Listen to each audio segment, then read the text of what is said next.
Clear? देखिए सुनिए ध्यान से, साउंड के बारे में बात करें बच्चों तो क्या होता है, अगर हम लोग पहले तरंग का बात करें, तरंग मतलब क्या होता है, वेव होता है। अगर हम लोग तरंग की बात करेंगे तो तरंग जो है, वेव जो है, दो तरह की होती है। प्यार से सुनिएगा, पहला वेव का नाम है यांत्रिक तरंग। क्या है बच्चों? यांत्रिक तरंग, जिसको कहते हैं मैकेनिकल वेव। क्या है? Mechanical wave. और दूसरा है विद्युत चुंबकीय तरंग, जिसको कहते हैं इलेक्ट्रोमैग्नेटिक वेव, जिसको कहते हैं क्या, विद्युत चुंबकीय तरंग। ठीक है, बहुत प्यारा शब्द है, सुनिएगा ध्यान से। अब क्या है बच्चों कि ये एक ऐसे वेव होते हैं जिनको चलने के लिए कोई ना कोई मीडियम चाहिए, कोई ना कोई माध्यम चाहिए, ये चाहिए ही चाहिए। जैसे इसका एग्जाम्पल है बच्चों दो तरह का वेव। एक वेव का नाम है अनुदैर्घ्य और एक का नाम है अनुप्रस्थ, जिसको बोलते हैं लॉन्गिट्यूडनल। क्या बोलते हैं? लॉन्गिट्यूडनल। और एक होता है बच्चों ट्रांसवर्स, है ना। सुनिएगा ध्यान से कहानी एकदम। जैसे लॉन्गिट्यूडनल हो गया हमारा साउंड वेव, ध्वनि, ऐसे साउंड भी क्या है बच्चों, मैकेनिकल वेव है। साउंड क्या है? मैकेनिकल वेव है। जैसे मैं यहाँ पे अगर बोलना, अगर यहाँ से मैं सारा हवा को खत्म कर दूं और केवल आपको मैं बोलना शुरू कर दूं तो मेरा मुंह आपको ऐसे सुनाई से देगा। आप लोग तुरंत हल्ला करेंगे sir sound problem, sound problem, sound problem. Sound problem नहीं है, हवा को चलने के लिए कोई ना कोई माध्यम चाहिए, और इलेक्ट्रोमैग्नेटिक मीडियम को कोई भी मीडियम नहीं चाहिए, है ना, कोई माध्यम नहीं चाहिए। एग्जाम्पल, जैसे एग्जाम्पल हो गया बच्चों gamma ray, X ray, radio wave इत्यादि इत्यादि। ठीक, अब सुनिएगा ध्यान से, प्रेशर का, किस पे बच्चों? प्रेशर का इस पे कोई भी योगदान नहीं होता है। दाब से इसका कोनो मतलब नखे बा। टेम्परेचर पे होगा, कैसे होगा, जो टेम्परेचर बता रहे थे, सुन लीजिए ध्यान से चमगादड़ों। जैसे मान लीजिए हम क्या किए, एगो बड़का तो फील्ड था, यहाँ चमेली बैठी हुई थी, अब मुझे एक पत्र देना था चमेली को, मैं यहाँ बैठा हुआ था। ठीक, अब यहाँ पे एक बच्चा था, मैं उसको बोला बाबू बाबू इधर आओ, मैं तोरा के 10 टका देबो, तू जाके ओकरा के चिट्ठी दे देवी, है ना, मतलब तोरा 10 टका दे छियो तो जाके चिट्ठी चमेली के दे दी है। तो क्या बोला कि ठीक है भैया हम 10 टका लेके काम कर देंगे। तो ये लेकिन मटक मटक के जा, 10 टका दिए, मटक मटक के जा रहा था। जलता हुआ अगरबत्ती लेके आए और इसको सटा दिए ऐसे करके। जैसे जलता हुआ अगरबत्ती सटाएंगे ये बिलबिला कैसे भागेगा और तुरंत जाके चिट्ठी दे देगा। तो टेम्परेचर का भी वही होता है हवा के साथ, जैसे हवा गर्म करते हैं वो क्या होता है, फट से भाग जाता है। क्लियर? और घनत्व और ह्यूमिडिटी पे डिपेंड करेगा बच्चों। क्यों डिपेंड करेगा इस पे? रीजन क्या है, जैसे मान लीजिए यहीं पे चिट्ठी देना था, एक और तरीका अपना सकते थे। बहुत सारे बच्चे को आप सबको यहाँ बीच में खड़ा कर दिए, आप लोग श्रृंखला बना दिए, संख्या बढ़ गई, ये चिट्ठी उसको, चिट्ठी उसको, चिट्ठी उसको, चिट्ठी उसको, तो डिपेंड करेगा। चलिए अगला, conversion of sound energy into electrical energy done by. ध्वनि ऊर्जा को विद्युत ऊर्जा में रूपांतरित किससे किया जाता है, किसके द्वारा किया जाता है? ध्वनि ऊर्जा को जो मैं बोल रहा हूं उसको कन्वर्ट करेंगे हम लोग किसमें? इलेक्ट्रिकल एनर्जी में, विद्युत ऊर्जा में। किससे? चलिए बताइए। पहला बच्चों solar cell, sorry cell, gramophone, gramophone, microphone, microphone, loudspeaker, loudspeaker. जल्दी बोलिए, यह मेरे कॉलर में क्या लगा हुआ है? ये लगा हुआ है मेरे पास, यही है माइक्रोफोन। इसमें पहले हम बोलेंगे हेलो कौन, तो आपको इलेक्ट्रिकल सिग्नल इसमें कन्वर्ट चल जाएगा तार के द्वारा, ऐसे करके जाएगा। फिर ये क्या करेगा बच्चों, एम्पलीफायर बोल सकते हैं इसको, रिसीवर बोल सकते, ये आवाज को भेजेगा कहीं और। तो माइक्रोफोन क्या करता है, साउंड एनर्जी को बदलता है किसमें? इलेक्ट्रिकल एनर्जी में। सबसे खतरनाक क्या लगता है ना, एक नागिन वाला हेडफोन आ गया बच्चों, ऐसे करके गला में ऐसे करके लगा लेते हैं, देखिए ऐसे, उसको बोलते हैं हेडफोन। ऐसे चुंबक भी रहता है बच्चों, ऐसे लेके फिर कानवा में घुस जाता है। कभी कभी डर लग जाता है मुझे कि ऐसा नागिन वाला भी हेडफोन आने लग रहा है। नहीं देखें नागिन वाला हेडफोन, आप लोग नहीं है नागिन वाला हेडफोन, गला में टांग लेते हैं। चलिए अगला क्वेश्चन बच्चों, the theory of inheritance of acquired character was propounded by. अर्जित वर्णों के विरासत का सिद्धांत किसके द्वारा प्रतिपादित किया गया था? चार्ल्स डार्विन, जॉर्ज मेंडल, जेबी लम्बार्क या फिर बच्चों वेस्टमैन, कौन किए थे बच्चों, थ्योरी दिए थे, जल्दी बता दीजिए। बहुत प्यारा थ्योरी है, पहले थ्योरी समझाएं क्या। पता है एक थ्योरी कहता है इसी के द्वारा कि जिराफ, जानते हैं जिराफ, जिराफ देखें आप लोग, जिराफ का गर्दन होता है एकदम लमका, क्या होता है जो लमका गर्दन होता है, ऐसे चोंच होता है इसका और लमका गर्दन होता है ना। तो शरीर होता है, फिर ऐसे का शरीर होता है इसका ना, जो भी है पूछ निकलता है। तो बच्चों जिराफ का क्या होता है, कहा गया था क्वेश्चन कि जिराफ जो है अपना खाना गला उसका लंबा क्यों होते आता है, क्योंकि पेड़ बहुत ऊपर होता है और पेड़ के पत्तियों को खाने के लिए ऐसे गला तिरता है बच्चों, ऐसे तिरता है, तो उसका गला तिरते तिरते तिरते तिरते बड़ा हो जाता है।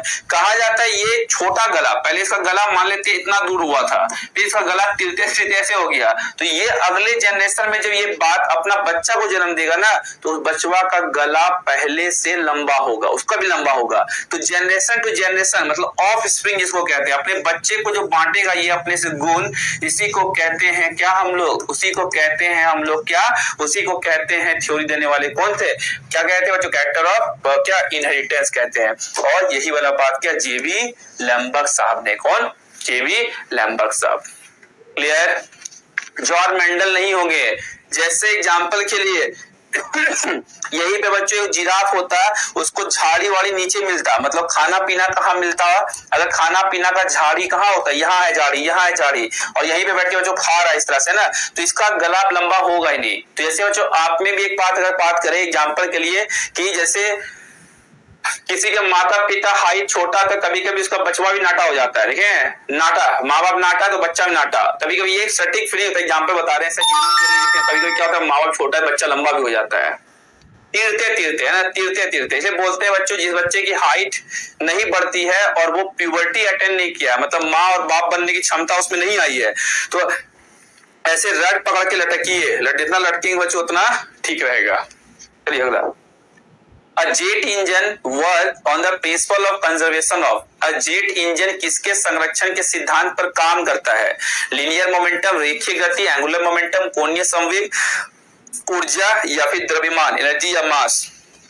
बहुत प्यारा क्वेश्चन है बच्चों, जल्दी बताइए, जल्दी बताइए। जेट इंजन को सिंपल भाषा में समझ लीजिए दिवाली का रॉकेट, क्या समझ लिए बच्चों, दिवाली का रॉकेट। दिवाली का रॉकेट कभी छोड़े हैं आप लोग, हम लोग बचपन में छोटा था मैं तो वो कांच का ऐसा बोतल लेता था, ठीक है बच्चों, इसमें रॉकेटवा को डाल देते थे ऐसे, नहीं क्या ऐसे डाल देते थे रॉकेट को, नहीं ऐसे रॉकेट डालते थे और यहाँ आग लगाते थे, जैसे माचिस जला के आग लगाते थे, करता था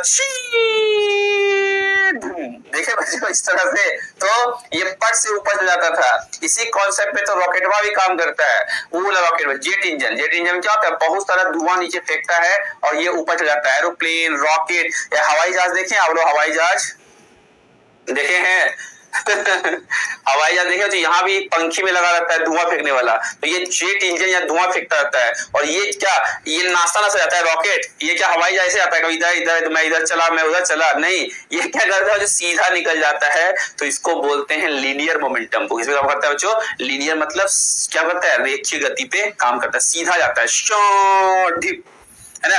और ये नौटंकी तब करता है रॉकेटवा जब रॉकेटवा को आप लेटा के छोड़िएगा, कैसे छोड़िएगा बच्चों, कभी लेटा के छोड़ के देखिएगा है ना, जब लेटा के छोड़िएगा ना तो कभी कभी अपना नौटंकी करेगा, ऐसे ऐसे करते इधर जाएगा उधर किसी के घर घुस जाएगा, कभी कभी आपके पीछे पड़ जाएगा, फिर भागिएगा, भाग मिल्खा भाग क्लियर।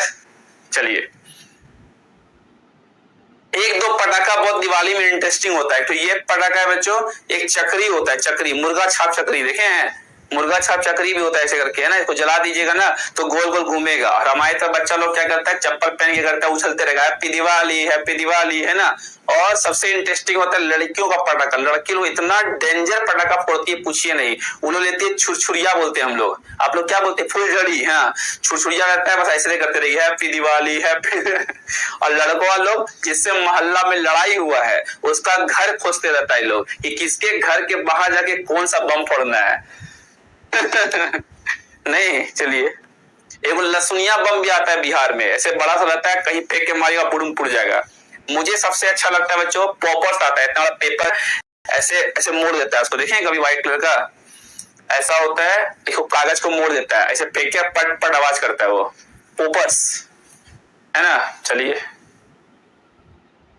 चलिए अगला देखिए, Which electromagnetic radiation is used for satellite communication? उपग्रह संचार के लिए किस विद्युत चुंबकीय विकिरण का उपयोग किया जाता है?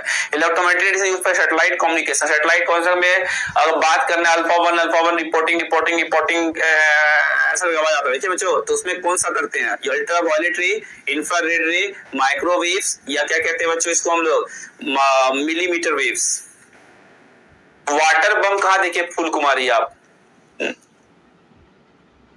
जल्दी बोला क्या होगा इसका आंसर?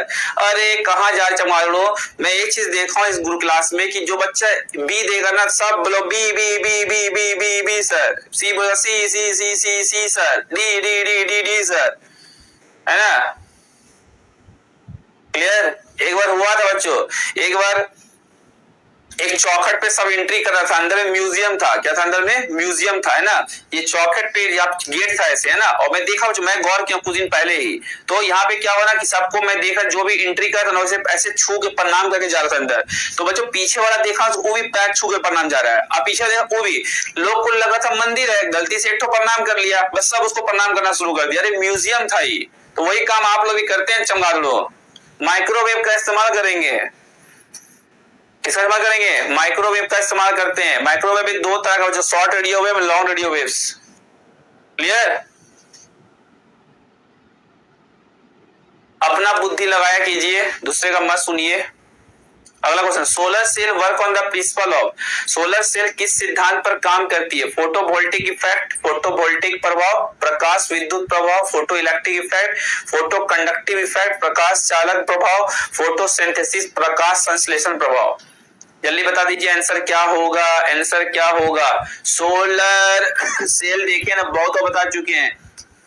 इस तरह का बच्चों क्या होता है, सोलर पैनल्स होते हैं इस तरह का, है ना। और सोलर पैनल्स के ऊपर ऐसे क्यूब्स बने रहते हैं, इसी पे धूप की रोशनी जब आती है तो यहीं पे होता है बच्चों बक्सा, जिसमें लगा रहता है बैटरी, और इसी बैटरी से बच्चों चार्ज करके यहाँ पे ऐसे करके लाइट जलाते हैं। देखे थे पंचायत वेब सीरीज देखे होंगे, बहुत शुद्ध साफ सुथरा वेब सीरीज है, जिसमें नंबर वाला वेब सीरीज में दिखाया गया था कि उसमें एक भूतिया पेड़ था गाँव में। अफवाह था, वहां भी अफवाह था बच्चों, रूमर्स, है ना। और वहीं पे बच्चों को पेड़ लगाते प्रधान जी ताकि चुनाव में जीत सके, वहीं खटिया लगा के सो जाते हैं। क्लियर? तो ऐसे बोलते हैं बच्चों, कौन सा? Photovoltaic cell. क्या बोलते हैं इनको हम लोग? फोटोवोल्टिक सेल के सिद्धांत पर यह काम करता है। और कानों कान खबर बच्चों बहुत डेंजर है, कोई लोग विश्वास नहीं, कोई देखा नहीं देखा है, कानों कान खबर होता है ना।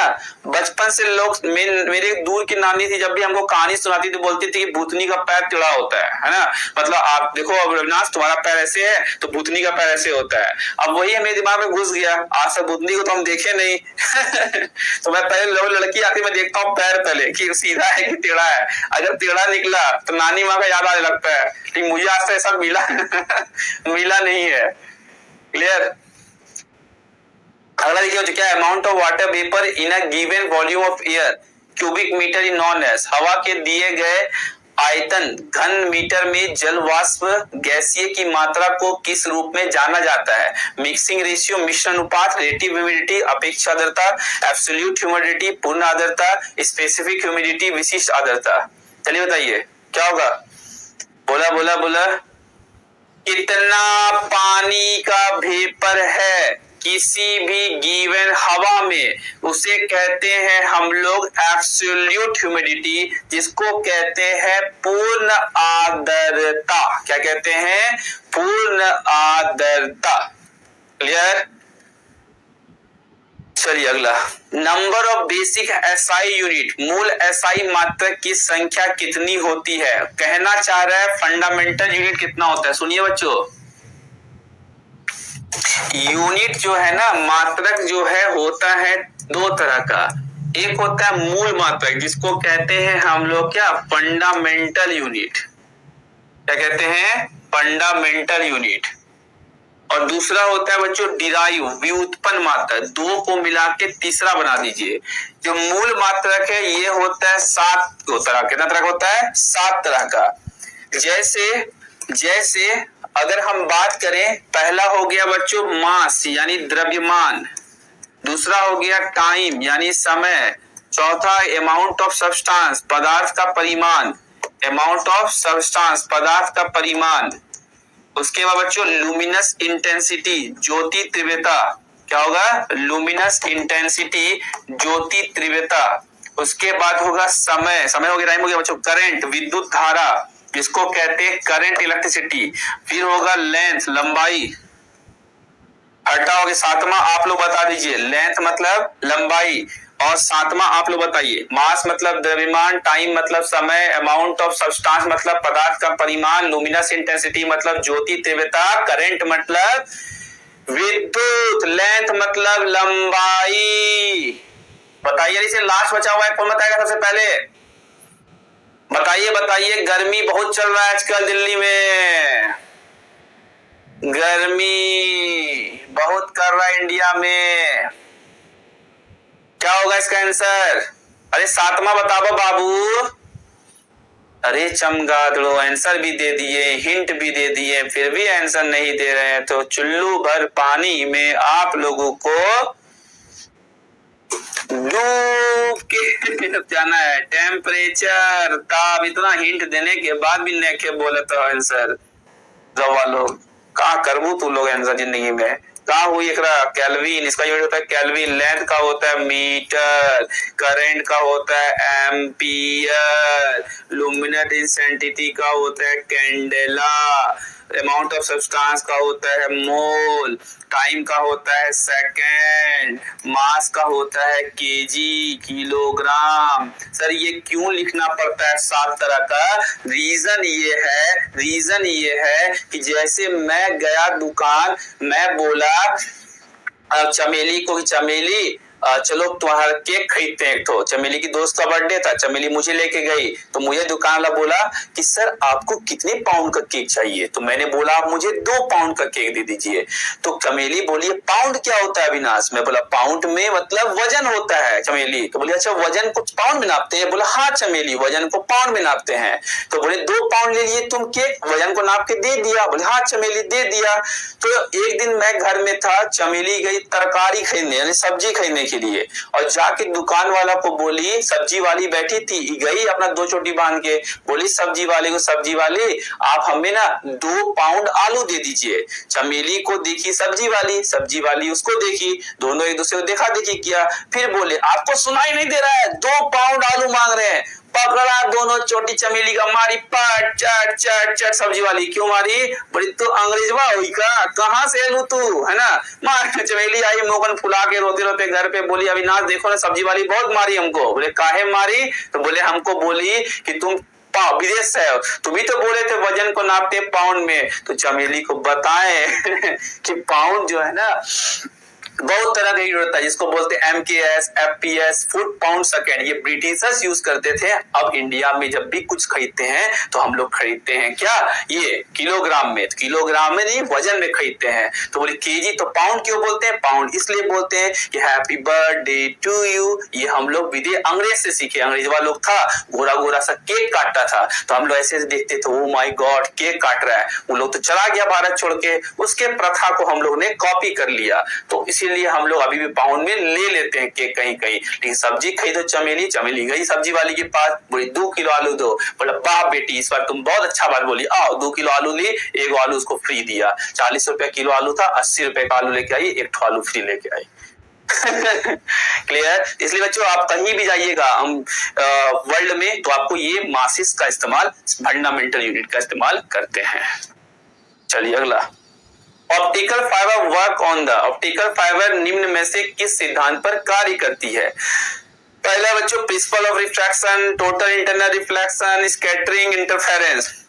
अपवर्तन का सिद्धांत, कुल आंतरिक प्रतिबिंब, या फिर बच्चों प्रकीर्णन या इंटरफेरेंस के व्यक्तिकरण पे, किस पे काम करेगा? 40 रुपए प्याज है, मुझे लगा 40 रुपए आलू भी, जहां तक हमको पता है नहीं।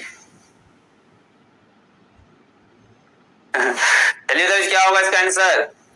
क्या बोले, ऑप्टिकल फाइबर क्या होता है? ऑप्टिकल फाइबर जो काम करता है टोटल इंटरनल रिफ्लेक्शन पे। का हुई हो ऑप्टिकल फाइबर, है ना, क्या होता है? ऑप्टिकल फाइबर नेट चलाने के लिए जिस केबल का इस्तेमाल करते हैं उसको बोलते हैं ऑप्टिकल फाइबर। तार नहीं होता लैन वाला, उसको बोलते हैं ऑप्टिकल फाइबर। उसके बाद शीशा में क्रैक दिखना, गिलास देखे बच्चों, कांच में गिलास में क्रैक आना दिखना, क्यों क्रैक दिखता है? इसी के वजह से। मृग तृष्णा, मिराज किस कॉन्सेप्ट पे काम करता है? हाई कॉन्सेप्ट पे। अगर बात करेंगे गिलास में पानी है, गिलास में पानी है, वाटर है, उसमें बबल्स क्यों दिखता है? बुलबुला रे बुलबुला, सुने हैं? बबल क्यों दिखता है? इसी के वजह से। ऑप्टिकल फाइबर इसी वजह से, मृग तृष्णा इसी की वजह से। ये सब किस पे काम करता है? इसी पे। क्लियर क्लियर चलिए अगला। On a rainy day, a small oil films on water shows brilliant colors.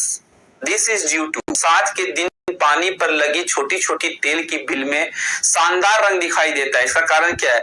पता है बच्चों, इंडियन बॉलीवुड में हर वर्ड पे गाना है, बुलबुला पे बुलबुला गाना है ना? क्या लिखा बच्चों? बरसात के मौसम में, है ना?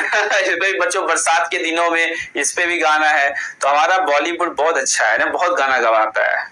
चलिए बच्चों, क्यों दिखता है? आप कभी भी देखिएगा वाटर बबल में ब्रिलियंट कलर दिखता है। क्वेश्चन कहना चाह रहा है shining of water bubble in air, हवा में पानी के बुलबुले का चमकना।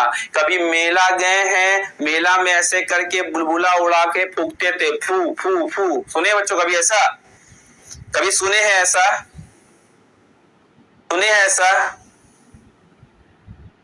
नहीं सुने हैं? कभी कभी बुलबुला जाके पानी में डुबा के फूकते थे तो लाल पीला हरा रंग दिखता होगा। सीडी देखें कभी? सीडी के ऊपर बच्चों लाल सीडी के सीडी डीवीडी, जिसमें एक सीडी में पहले एक सिनेमा आता था और डीवीडी में आता है बच्चों 5 गो सिनेमा। डीवीडी बच्चों ऐसा होता था नहीं, उसमें 5 गो सिनेमा आता था। पहले जमाने में शादी का मिक्सिंग कैसेट आता था ना, कि लड़का लड़की भैया भौजी का शादी हुआ वो देखिए सीडी में, ऐसा ही डीवीडी आता था घर पे, उसको लगाते थे। एक और पानी झरना से लड़की गिरती थी, उधर ताजमहल खुल के लड़का आता था, फिर ऐसे ही मिलता मछली, दोनों को खा जाता था, मछली पेट फाड़ के निकलता था।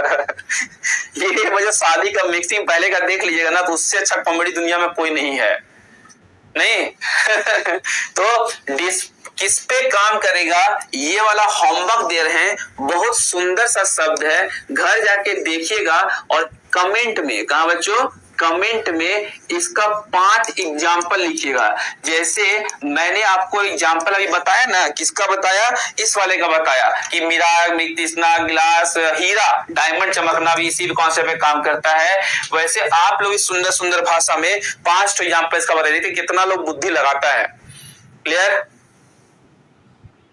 आप क्या बताइएगा? 5 कमेंट आंसर के साथ, 5 आंसर के साथ, 5 आंसर के साथ। जो नहीं बताएगा उसको बहुत पीटेंगे। चलिए अगला। Gas thermometers are more sensitive than the liquid thermometers because the gases, gas thermometer तरल थर्मोमीटर की तुलना में अधिक संवेदनशील होती है, क्योंकि गैस बच्चों जैसे हाइड्रोजन गैस थर्मोमीटर होता है, नाइट्रोजन गैस थर्मोमीटर होता है ना, जैसे अभी जो हम लोग के इंडिया में जो क्लिनिकल थर्मोमीटर यूज होता है, क्या होता है? क्लिनिकल थर्मोमीटर का जो इस्तेमाल करते हैं, क्लिनिकल थर्मोमीटर में हम लोग इस्तेमाल करते हैं पारा का, किसका बच्चों? मरकरी का। किसका इस्तेमाल करते हैं? पारा का इस्तेमाल करते हैं, जिसको कहते हैं मरकरी का। उसी तरह से बच्चों पहले जमाने अभी बहुत सारे थर्मोमीटर ऐसा जिसमें गैस और वो इस्तेमाल करते हैं। क्यों ऐसा इस्तेमाल करते हैं? रीजन क्या है? Have large coefficient of expansion, विस्तार का बड़ा गुणांक होता है। स्लाइड प्रत्येक हल्के होते हैं। हैव लो स्पेसिफिक हीट, विशिष्ट उष्मा का कम होती है। हैव हाई स्पेसिफिक हीट, उच्च विशिष्ट उष्मा होती है। क्या होगा इसका आंसर? जल्दी बता दीजिए। इसका होगा बच्चों क्यों? क्योंकि गैस जो है ना एक्सपेंशन ज्यादा होता है, तो टेम्परेचर का रेंज लेने में क्या होता है? आसानी हो जाती है। क्लियर? अगला क्वेश्चन।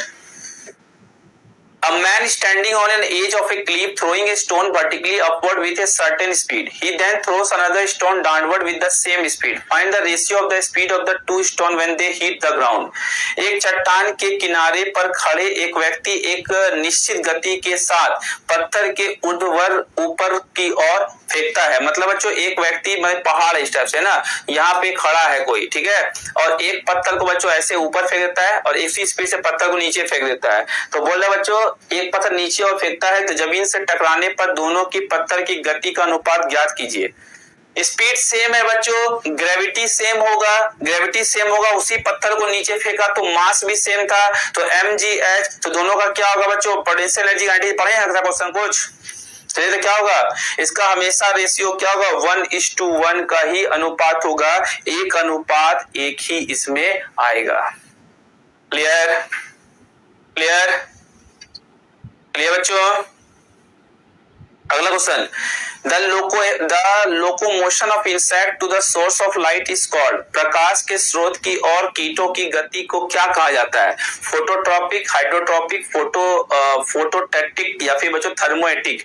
बच्चों ये देखे होंगे अक्सर आप लोग कहाँ पे, जब दिवाली का मौसम आता है, दीपावली का, दीपावली के समय में देखें कहीं भी बल्ब जलाइएगा, बहुत सारे कीड़े मकोड़े बल्ब की तरफ आकर्षित होते हैं और कीड़ा मकोड़ा बल्ब के घूमता रहेगा चाहता है। देखिए बच्चों कभी बल्ब जलाइएगा, कभी बल्ब जलाइएगा इस तरह से, तो बल्ब के चारों तरफ कीड़ा ऐसे घूमता रहेगा। इस पे बच्चों साइंस बहुत रिसर्च किया है और मैं बहुत सारे इस पे आर्टिकल्स पढ़ा हूं जो हर जगह अलग अलग किताबें बताता है। कुछ लोग बताता है कि वो लोग लाइट जहां देखता है उसके तरफ आकर्षित, उसको लगता है यहाँ से रास्ता है जाने का। बहुत लोग क्या होता है बच्चों, एक मोशन वो चलता रहता है, उसको पता नहीं चलता किधर चल रहे हैं, हर का कहानी अलग अलग है। तो कीड़ा मकोड़ा जो लाइट की तरफ आकर्षित होता है उसे कहते हैं फोटोट्रॉपिक। क्या कहते हैं बच्चों, फोटोट्रॉपिक कहते हैं। क्या कहते हैं, फोटोट्रॉपिक मूवमेंट कहते हैं। क्लियर।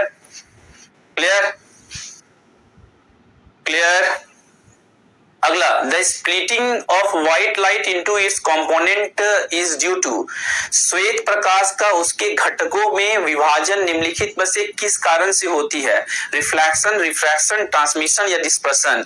एक प्रिज्म बच्चों क्या है, सुने हैं प्रिज्म का नाम एक प्रिज्म होता है इस तरह का, अगर प्रिज्म से किसी भी प्रिज्म से अगर सफेद रोशनी को लेके जाइएगा, किसको बच्चों, सफेद रोशनी को, तो वो कितने रंगों में बदल जाएगा, 7 रंगों में क्या होता है, बदल जाता है, जिसको कहते हैं क्या हम लोग, विविग्योर। क्या कहते हैं, violet, indigo, blue, green, yellow, orange, red. तो ये सब क्यों होता है बच्चों, ग्रीन होता है बीच में, थोड़ा सा पीछे होमवर्क दिए हैं उससे भी रिलेट करेगा ये, तो इसी को कहते हैं बच्चों क्या हम लोग, डिस्पर्सन ऑफ लाइट, प्रकाश का वन विक्षेपण, जिसको कहते हैं हम लोग क्या, डिस्पर्सन ऑफ लाइट।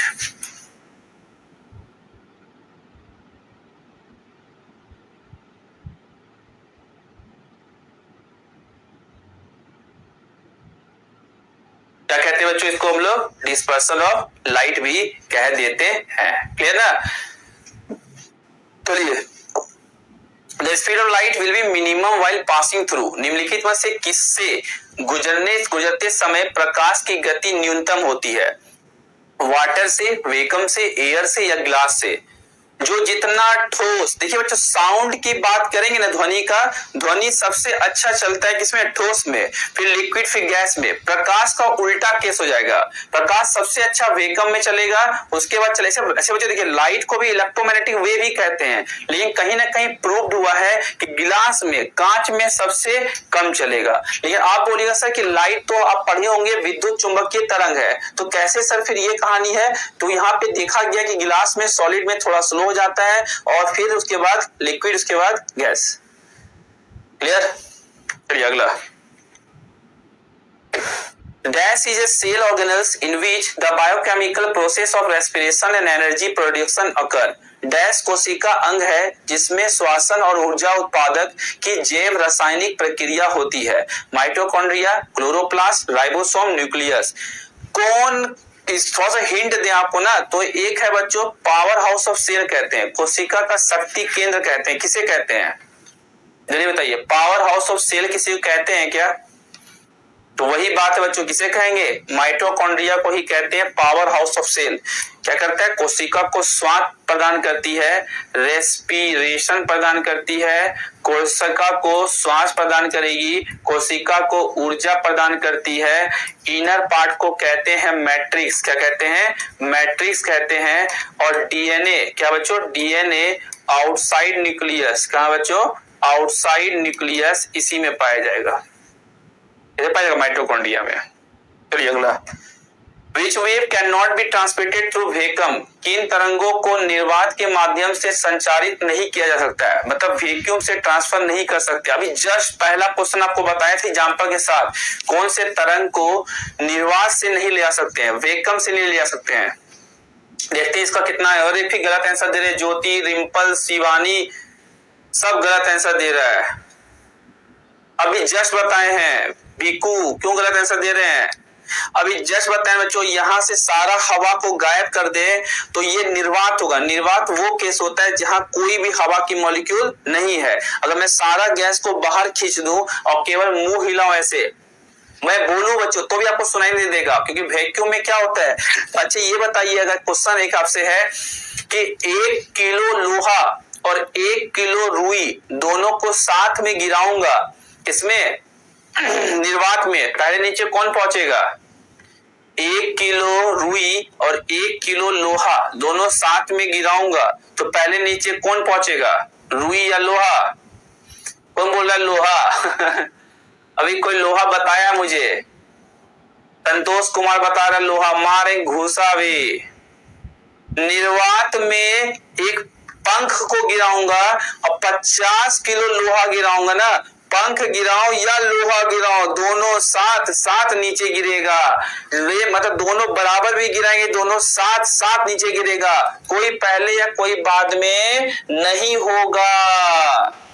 तो वही बात है बच्चों, यहाँ पे साउंड जो है ना नहीं चलेगा, ना चलवे। कहा? वैक्यूम में, निर्वात में। अगला बच्चों, super cooling stand for cooling of a liquid. Super cooling का मतलब है किसी तरल पदार्थ को ठंडा करना।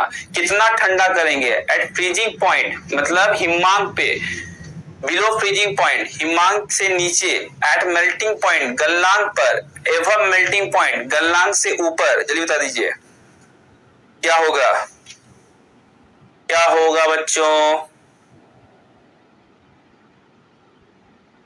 क्या होगा अगर सुपर कूलिंग स्टैंड फॉर? क्या होगा? सुपर कूलिंग एक ऐसा शब्द में है जिसमें हम लोग कूल करते हैं बिलो, कहां? फ्रीजिंग पॉइंट, हिमांक के नीचे, जितना जम गया उससे भी नीचे किसी को कूल कर दीजिए, सुपर कूलिंग कह देते हैं। अगला, alcohol is more volatile than water because dash is lower than water. Alcohol जल की अपेक्षा अधिक अस्थिर होती है क्योंकि डैश जल से निम्न होती है।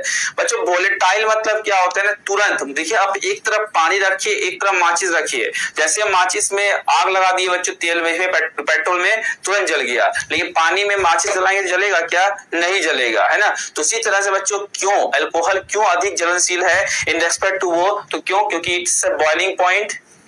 इसका कथनांक की वजह से alcohol is more volatile than water because boiling point की डेंसिटी, के घनत्व की, विस्कोसिटी, श्यानता, सरफेस टेंशन, पृष्ठ तनाव की वजह से। तो ये होगा क्या? बॉइलिंग पॉइंट के वजह से। क्लियर? विस्कोसिटी घनत्व से क्या मतलब है आपको? डेंसिटी से क्या मतलब है? पेट्रोल तो पतला होता है।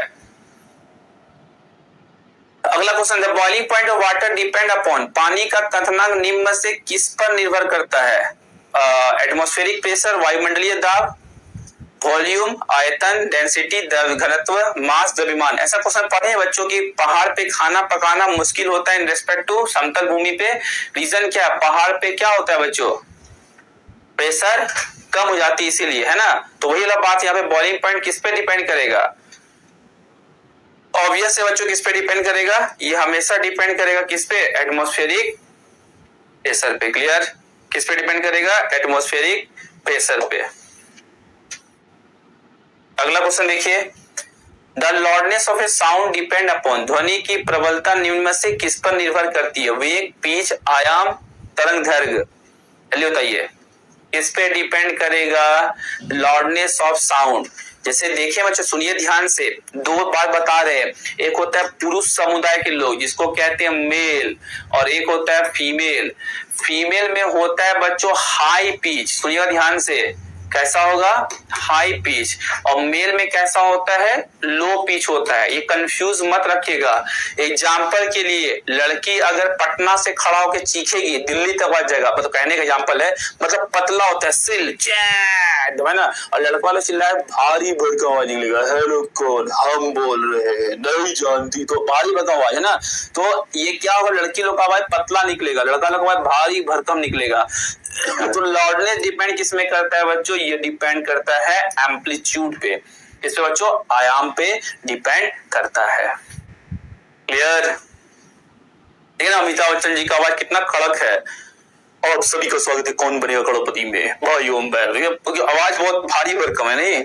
अगला, if no external force act on the system of bodies the total linear momentum of the system of the body remain constant, which law state this. यदि निकायों की प्रणाली पर कोई बाहरी बल कार्य नहीं करता है तो निकायों के निकाय का कुल रेखीय संवेग स्थिर रहता है। निम्नलिखित में से कौन सा नियम कानून ऐसा कहता है? मतलब कह रहे हैं बच्चों नो एक्सटर्नल फोर्स, मतलब कोई बॉडी है हमारे पास और इस पे कोई भी बाहरी बल नहीं लग रहा है, कुछ नहीं लग रहा है, कोई बाहरी बल नहीं लग रहा है, तो टोटल लीनियर मोमेंटम, ये सीधा रेखा में चलता है, body remain constant, which law, क्या होगा इस लॉ में? पहला ऑप्शन है first law, second law, third law, या ऊर्जा संरक्षण, रेखीय गति के संरक्षण का सिद्धांत, मतलब principle of conservation of linear momentum. क्या होगा इसका आंसर, चलिए बताइए क्या होगा इसका आंसर? इसका आंसर होगा principle of the conservation of the momentum. मतलब बच्चों कोई इतना एनर्जी उसके बाद उतना पहले कंजर्व है, कुछ कर ही नहीं रहा है। क्लियर? अगला क्वेश्चन देखिए, अगला बच्चों हुआ मतलब following is which of the following is a scalar quantity. ये आज का होमवर्क रहेगा, वाईटी कमेंट में इसका आंसर दिया क्लास खत्म होने के बाद, ठीक। और अगला क्वेश्चन ये रहेगा, when is net torque is zero will be the constant, ठीक है। ये टॉर्क भी बच्चों बल घूर्ण कहते हैं, बहुत सुंदर है, किसी पे बल लगता है ना तो टर्निंग इफेक्ट प्रोड्यूस करता है, घुमा देता है, उसी को बोलते हैं बल घूर्ण। एंड लास्ट है बच्चों इलेक्ट्रोनेगेटिविटी मेजर्ड ऑफ, विद्युत किसका माप है, यह भी होमवर्क रहेगा, वाईटिया के कमेंट में इसका भी आंसर दीजिएगा। 3 क्वेश्चन होमवर्क दिए, ठीक है। और पढ़ते रहिए बच्चों, मुस्कुराते, आंसर जरूर देना है, थोड़ा सोचना है। एक पीछे बताए थे 5 एग्जाम्पल के बारे में, देखते हैं कौन कौन पढ़ता है आज, ठीक। तो आज के लिए इतना ही, अविनाश सर की तरफ से सभी को प्रणाम।